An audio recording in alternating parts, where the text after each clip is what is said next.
wabarakatuh. Hai semuanya, apa kabar kalian semua? Semoga kalian dalam keadaan baik dan juga sehat. Di masa pandemi kali ini, jangan lupa selalu jaga kesehatan dan juga patuhi protokol kesehatan agar kalian dan juga keluarga selalu terlindungi dari wabah penyakit.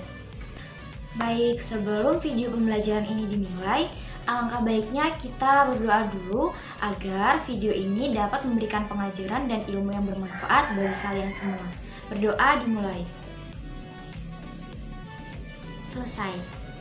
Nah, di video kali ini Bu Guru akan memberikan pembelajaran tentang tema 4, subtema 1, pembelajaran keempat, yaitu tentang kewajiban dan hakku di rumah.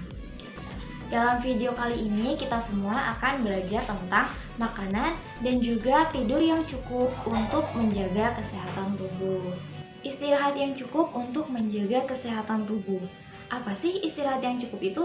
Nah, istirahat yang cukup itu seperti tidur siang, tidur malam, ya, dan yang pastinya itu adalah waktu yang cukup untuk kita beristirahat, untuk kita seharian penuh kita beraktivitas kan capek, badan capek, dengan kita tidur siang atau tidur malam itu akan membuat tubuh kita terasa segar kembali, fit kembali untuk melakukan aktivitas di keesokan harinya.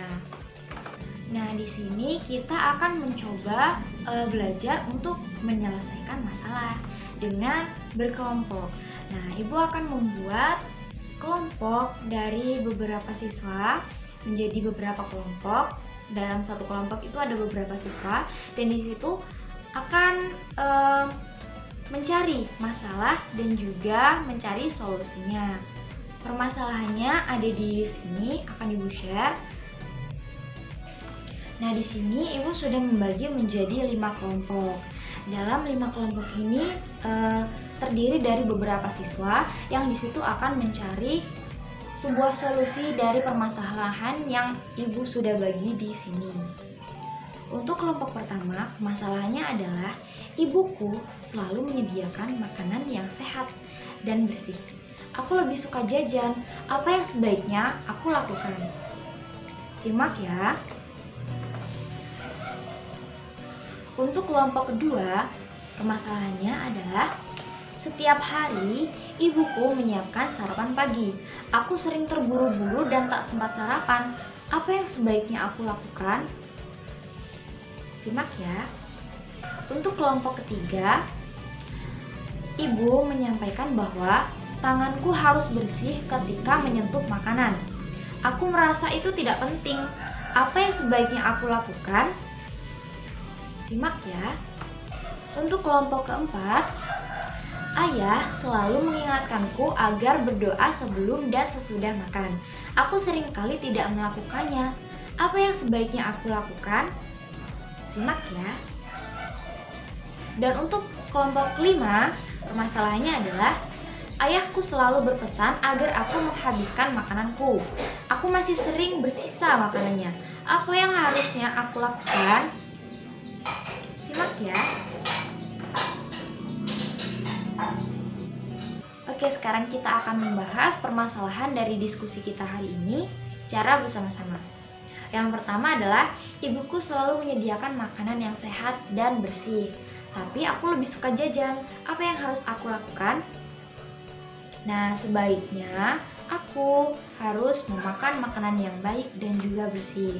Jajan itu boleh, tapi yang diperlukan oleh tubuh adalah makan makanan yang sehat dan juga bersih untuk selalu menjaga kesehatan dan menjaga perkembangan tubuh kita.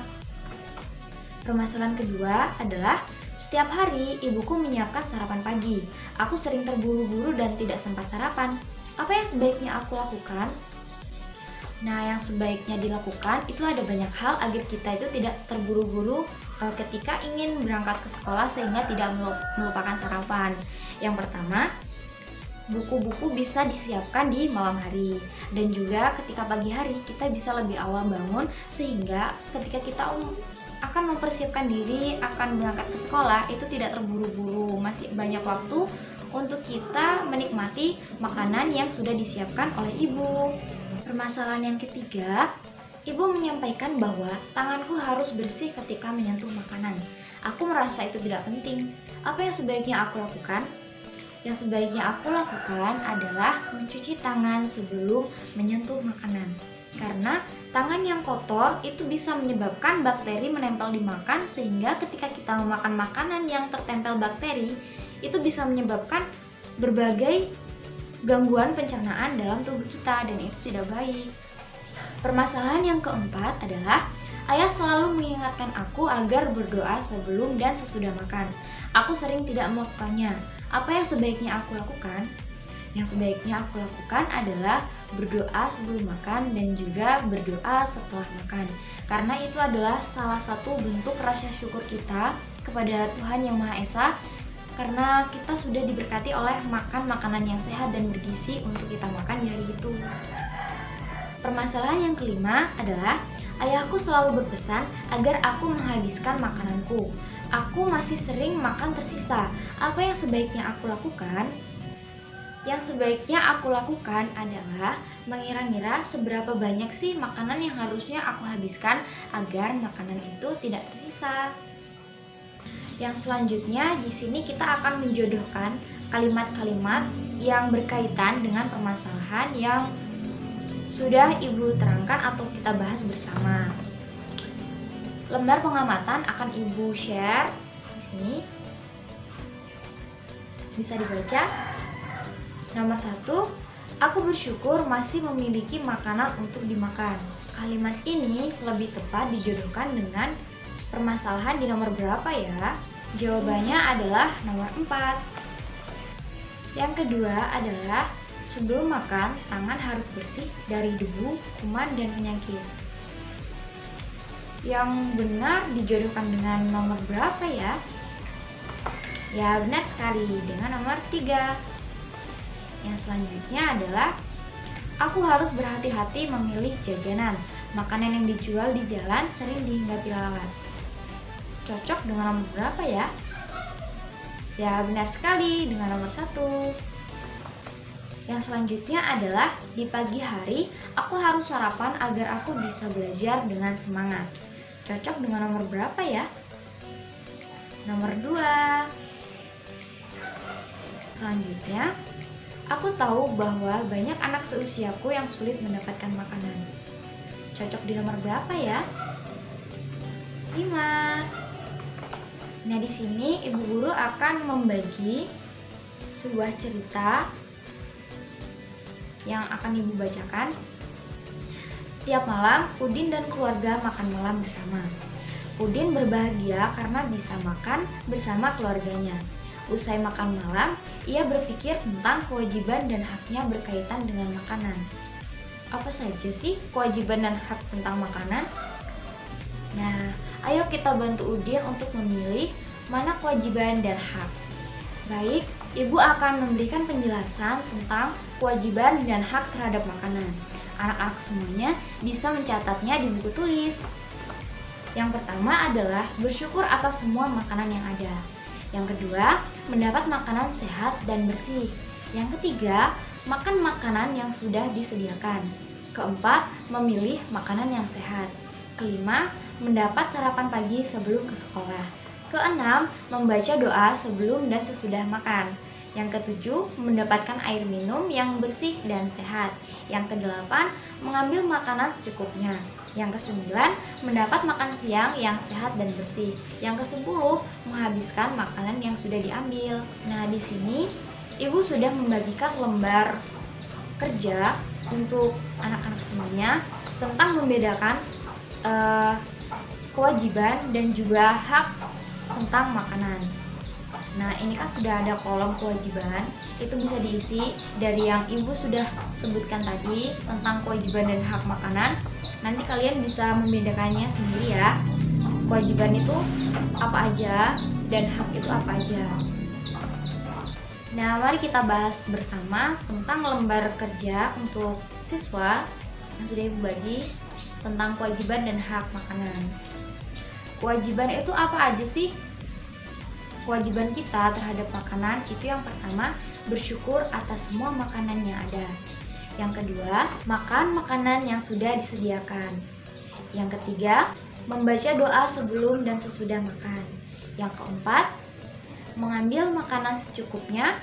Yang kelima, mendapatkan makan siang yang sehat dan bersih. Yang keenam, menghabiskan makanan yang sudah diambil. Yang selanjutnya, hak kita terhadap makanan itu apa aja sih? Yang pertama, mendapat makanan sehat dan bersih. Yang kedua, memilih makanan yang sehat. Yang ketiga, mendapatkan air minum yang bersih dan sehat. Yang keempat, mendapatkan makan siang yang sehat dan bersih. Dari penjelasannya, anak-anak jangan lupa mencatat di buku tulis ya. Nah, kita kan sudah belajar tentang kewajiban dan hak kita terhadap makanan di rumah. Kira-kira anak-anak ini sudah melaksanakannya belum ya di rumah?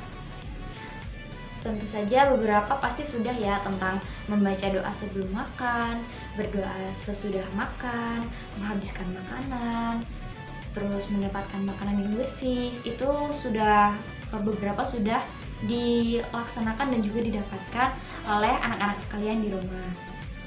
Nah, sekarang tugasnya adalah kalian menuliskan pengalaman tentang makanan, pengalaman kalian tentang makanan. Nih, nanti akan ibu share di sini.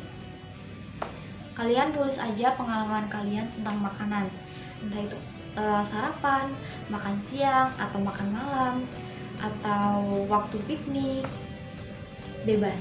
Itu tentang pengalaman kalian semua tentang makanan. Nah, di lembar yang selanjutnya itu ada gambar Udin sedang membaca buku. Nah, ceritanya itu adalah setelah makan malam, Udin membaca buku. Pada pukul 8 malam, Udin pergi tidur. Udin memiliki kewajiban untuk istirahat. Mengapa istirahat itu penting? Kenapa ya? Tadi kan di awal ibu sudah menjelaskan kenapa istirahat itu penting bagi kesehatan. Ya kan? Ingat nggak? Nah, sekarang tugasnya adalah ini di lembar kerja untuk kalian. Tuliskan 3 manfaat istirahat. Manfaat istirahat itu ada banyak sekali. Nah, kalian sebutkan 3 saja, tulis di lembar kerja. Nanti bisa dikumpul. Nah, di lembar selanjutnya itu ada gambar Udin sedang bangun tidur pagi hari. Ya. Di situ ada teksnya. Pernahkah kamu tidak tidur di malam hari? Pernah nggak ya? Apa akibatnya? Bagaimana rasanya jika kamu tidur dengan nyenyak? Ayo, siapa yang pernah nggak tidur di malam hari? Nah, akibatnya apa sih kalau kita nggak tidur di malam hari? Pasti kalau pagi itu matanya tuh jadi sakit, pedes, dan badan itu terasa lebih berat, terasa lemes gitu. Karena semalaman itu waktunya kita tidur itu kita nggak tidur, jadi kita membuang tenaga yang seharusnya kita mengumpulkan tenaga untuk keesokan harinya. Bagaimana rasanya jika kamu tidur dengan nyenyak? Bagaimana rasanya? Pasti kalau kita semalaman tidur dengan nyenyak, keesokan harinya di pagi hari ketika kita bangun itu rasanya akan lebih segar, lebih fit, lebih fresh, akan lebih bersemangat ketika akan menjalankan aktivitas. Nah, itu tadi beberapa penjelasan dan pembelajaran tentang tema 4 subtema 1 di pembelajaran keempat. Itu tentang manfaat makan makanan sehat, makanan-makanan yang bergizi, dan juga tentang manfaat istirahat dengan cukup. Semoga video pembelajaran ini dapat memberikan ilmu yang bermanfaat bagi kalian semua. Untuk anak-anak sekalian, tetap semangat dan selalu berikan yang terbaik. Ibu akhiri, wassalamualaikum warahmatullahi wabarakatuh. Dadah.